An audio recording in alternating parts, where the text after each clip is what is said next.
People who have spent time in a psych ward. What is the craziest thing you've witnessed? Story 1. My mother worked in an asylum in Ireland when she was about 15. This was in the early 60s. She loved working there, despite the fact that some of the patients would physically try and kill her. One patient always stuck out to her. Every day he would tell my mum he was going to kill her when she finished work. She knew he loved music, so would tell him she was out dancing that night, and could he wait until the next day, which he agreed to. The next day he would forget what he had said, and would threaten her again, and she'd say the same thing again. This went on for a couple of years that she worked there. Story 2. Was in an adolescent inpatient facility for 30 days. Two people come to mind. One kid named David who was very tall for his age. I think he was only 13. He insisted on watching Friday the 13th movies on movie nights, and everyone was afraid to disagree with him because of his violent nature and frequent homicidal fantasies. He hated taking his meds, and probably 2 or 3 times a week he'd brawl with the psych nurses over it. No joke, it took 5 to 6 large grown men to overcome this kid. He was scary. The other one was just sad, a girl named Wendy.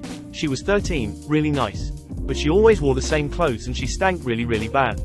Apparently this is a common defense for kids who have been repeatedly raped, assaulted by family. They don't clean themselves, or they'll even soil themselves to make themselves undesirable to their abuser. I gave her a big hug every night in the common area when it was time to go to our cells. Story 3. Not a patient but an employee. Had a 16-year-old kid come in who was about 6 feet 2,220 pounds. Built like a linebacker. I found out since he was technically a child he somehow ended up at an autism school for children with very little security. He ended up inflicting a TBI on one of the teachers and got sent to us. The kid had a violent streak, the likes I hadn't seen before. He knew he was stronger than most and liked to fight unprovoked, and it always took 4 to 6 people to restrain him. I never seen a patient spend more time than him in the safety room, an incredibly small padded room with nothing in it. His parents would authorize his move somewhere else and they wouldn't take him home either. We were not equipped for someone with his level of violence. So there he sat, for 1.5 years. It wasn't like a single incident that was crazy, it was the entire situation. Story 4. I've worked in one for about 2 years now. The staff are just as crazy. Here's some highlights. Patient got into the ceiling, couldn't get him down for a while. Patient milked themselves into their coffee. Did you know some antipsychotics make you lactate? The entire adolescent unit escaping because maintenance forgot to lock the gate. Don't worry, they all came back eventually. And myself getting a concussion from a patient trying to escape. They weren't successful, but at least I didn't work for 6 weeks. Story 5. I was a social worker at an institution that had a hall for what we called lifers. It was essentially for people who had no hopes of ever being released due to their conditions. Anyway, my hall had 14 beds and it was full. There was this one guy who was huge. He was 6 feet 7 and about 350. His name was Simon. He suffered from drug-induced schizophrenia and had bipolar disorder. He talked to himself all day, but never talked to others. All the other men in the ward were scared of him. It was my day to do first shift. I got there early to start on some paperwork I needed to finish.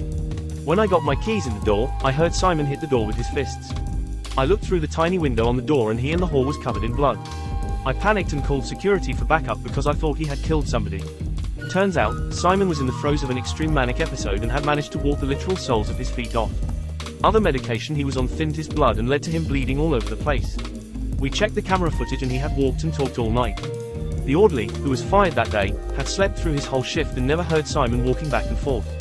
Story 6. My brother-in-law had a stint in a psych ward a little over a year ago, and on a particularly manic day they were in the middle of the community room and started singing. I have a structured settlement and I need cash now. This was then met by about 40 to 50 psych patients shouting back. Call JG. Wentworth. 877, cash now. After getting a few verses in, the orderlies stepped in and kindly requested they stop, which was kinda a shame since it sounded like they were all having a good time. Story 7. A girl grabbed my toe while I was sleeping. I woke up and said, "What the fuck," and she ran off. I went to the front desk to complain, and while I'm talking to the lady, the girl jumped on my back and clung like a monkey while screaming. It was bizarre. I threw her off me and the lady just said, "Sorry about that, lol." Story 8. Not super crazy.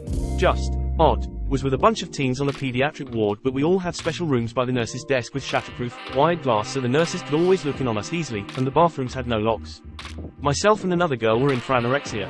Another guy was suicidal to the point where he couldn't have any cutlery but a plastic spoon for meals, no blankets, special pajamas, etc. And then there was a young homeless guy who, being hit by a car while squeegeeing for change, so his leg was in a full cast. Yet he still had a habit of sneaking around, in his wheelchair, and hoarding extra supplies from the kitchen, the kids' playroom, the nurse's station, etc., so they kept him in one of the psych rooms. We formed a weird little club, and would often play cards in a lounge area together. Conversations would go something like this. Me: "Hey, does anyone want this cheese?" I snuck it into my pocket so nurse thought I ate it. Homeless kid: "Mine. Dibs. Here, you can have these beads I swiped from Craft Time." Other anorexic, I'll get you some ice cream and saltines if you find me some sewing gear. I'm gonna sew some batteries into my hair scrunchie for my next weigh-in day. Suicidal kid, do you think I'd die if I could scoop my eyeball out with a spoon? And so on. It was a very bizarro time in my life. Story 9. A woman I shared a room with demanded to be discharged. It was a voluntary admission, so her doctor discharged her on condition that someone else pick her up and take responsibility for her. Her ex-husband came and signed the discharge paperwork. Then they handed him all of her medications. He proceeded to give her the meds to pack it in her bag and left the room while she was packing. No one else was in the room with her at the time, and she proceeded to drink most of the pills she had. A nurse found her drinking the pills and got the other nurses to help restrain her while they waited for the paramedics. The paramedics loaded her up and took her to the government hospital. I hope she's okay and doing better now. Story 10. There was a guy who was completely narcissistic and managed to piss off all of the other patients by insisting that people who have attempted suicide are weak and should just get on with it. He was also delusional, insisting that he was the CEO of a big company and better than everyone else. After that, everyone shunned him. Story 11. Many years ago I was a student nurse and had one patient that had frequent psychotic episodes with times of lucidity in between. During one of his psychotic episodes, he managed to rip out his IV line, his catheter, and then threw his glass water carafe on the floor. Everything was sopping wet and there were glass shards all over the floor. I did manage to get him to sit in a chair while I cleaned up the floor and remade his bed with dry bedding. Then I tried to dress him in dry PJs. It was at that moment that a whole platoon of medical students came into the room with their professor to see another patient. This guy then decided that I was the sexiest thing alive and tried to kiss me wherever he could while I was trying to dress him. Instead of helping, the medical students just laughed their asses off. Eventually we had to restrain this guy because he was still in the midst of his psychotic episode.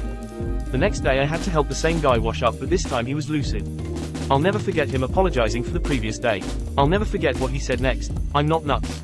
I'm a fruitcake really. And the first thing I thought was, dude, you're a nutty fruitcake. I didn't say it out loud though. Story 12. Not a psych ward, but an inmate at a jail I spent some time as a trustee at who was very mentally ill. Dude had apparently been arrested after being drunk for the better part of the last month straight, and was withdrawing hard as well as obviously not being all there mentally. He was in his own isolation cell, and everyone had heard him screaming all sorts of perverse, insane, and nonsensical shit since he was put in there. A while after dark, we got called over to do a cleanup of his cell, and what I saw in there was like something out of a horror movie. Blood on every surface, as well as just about every other bodily fluid one can imagine, as well as shit. Even on the fucking ceiling, and that must have been a feat to accomplish. Parts of his scalp had been pulled off and stuck to the mirror over the sink, which contained a mixture of the aforementioned bodily fluids and was no longer draining as a result. To top it off, he had pulled out many of his own teeth, which were scattered just about everywhere. I didn't vomit, but I certainly would have if I had stayed around. I just knocked out and told him to get someone else to handle that.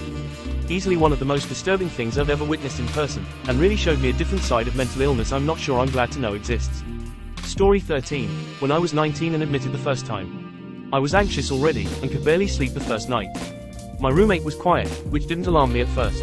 The next day I went out to the common room, and talked to some people, and then later went back to my room, and found that my roommate had scribbled, "Find them," all over the walls, and was talking to herself. I was terrified and grabbed a nurse who tried to talk to her, but couldn't make any sense out of what she said, and I asked to stay in another room. I stayed in the restraint room that night by myself, and woke up the next morning to a fight in the hallway, and nurses running past my room. Apparently one guy pulled out his dick in front of the wrong patient, and got punched. Then later that week, I was cornered by the same guy who pulled out his dick, and asked if I wanted to have sex in the bathroom. I literally cried after that and was fucking terrified, so I would say my whole first trip there. Story 14. Another story is not as crazy as it is heartbreaking. But in my time working I've seen my fair share of suicidal ideations, patients, but only once have I seen someone who had completely in every possible sense of the phrase given up, unlike anyone else I've come across. He was 60 plus and had spent his whole life homeless and in and out of institutions, living with his brother and his brother's family periodically until the patient became too much to burden for the family. I spent every shift with him on a one-to-one, order to have eyes on the patient 24/7, as every chance he could get he would self-harm with whatever he could find. I'm only a technician, so I don't have a degree of any sort other than a high school diploma.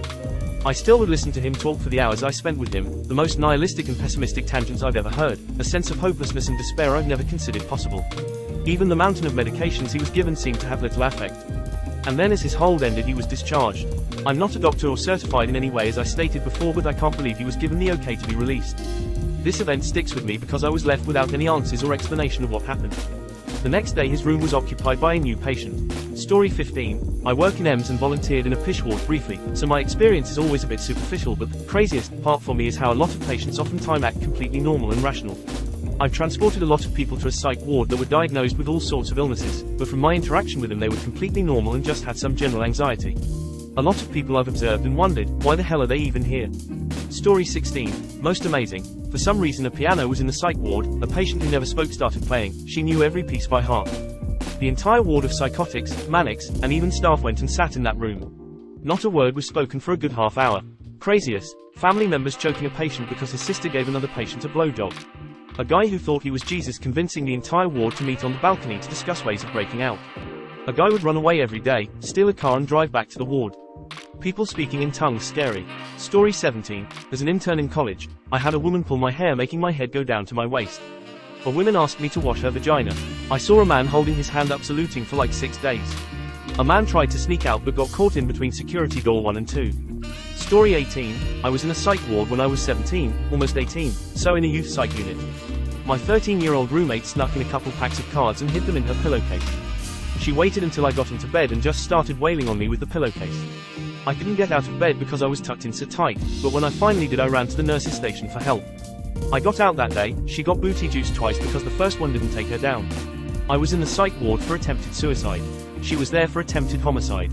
I talked to the nurses earlier that day because she had been threatening me, but they all thought she was harmless so they didn't listen. Story 19. I had a patient remove his eye with a spork. Thank you for watching.